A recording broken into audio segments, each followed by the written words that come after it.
prendiendo fuego dos palmeras Claro, si esto lo compré prestado. en la avenida.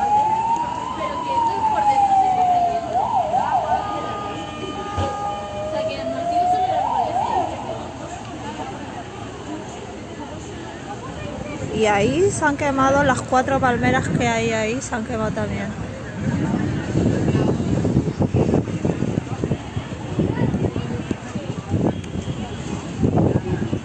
Qué fuerte.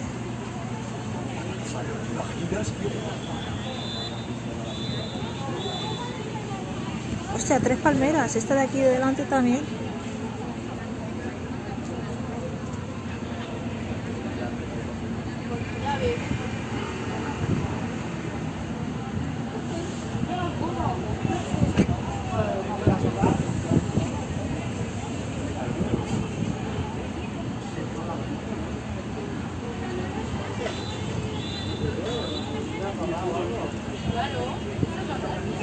De ahí, el seto del medio.